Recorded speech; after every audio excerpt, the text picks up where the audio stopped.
We're the hosts this year. It's Out on the Street. It's an organization for employees of financial service companies who are part of the diverse community and a gay, lesbian, bisexual, transgender community.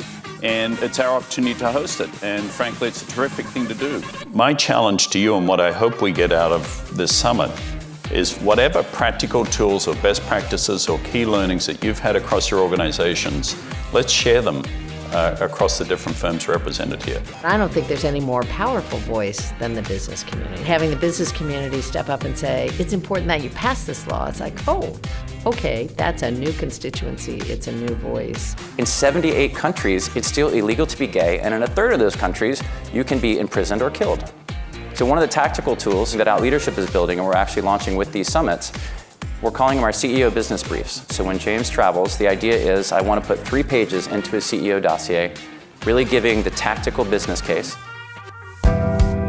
When I came out to a webcast of about 3,000 people, our membership increased 780 members inside Dow. Over 50% of the global leaders signed on as allies in our network. So if you don't think that it's powerful to be out in your position of authority, my data says it's very different. Since I did that, I can put more of my energy into work. I can relate to more people at the office. In 2012, the Human Rights Campaign did a survey of teenagers and asked them, are you happy? 67% of the straight kids said they were happy. 37% of the gay kids said they were happy. Before we got here, we were those kids. I was certainly one of those kids.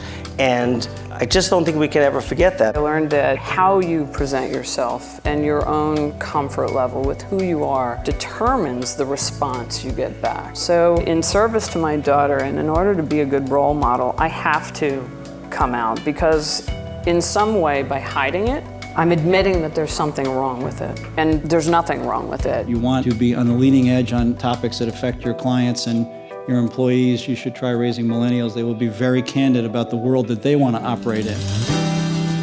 Discrimination takes place every day in workplaces, in housing, in hiring. So I think this battle is far from over. Not to be able to attract and to retain and to promote people based on merit, regardless of any other characteristic they have, is a huge detriment. How could we then say we have the best people in service of our clients? What I do believe in, though, is going out and looking at your organization and recognizing that diversity is not just the right thing to do.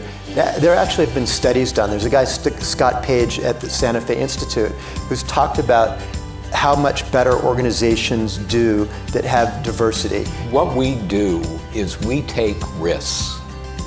And much of the risks that we take on people.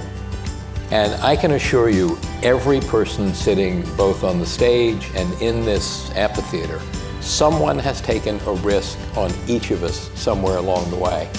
And I think one of the things that we have to do as leaders is just take a risk on a more diverse candidate. In the end, I think our institutions and the communities in which we operate will benefit from that willingness to take a slightly different type of risk.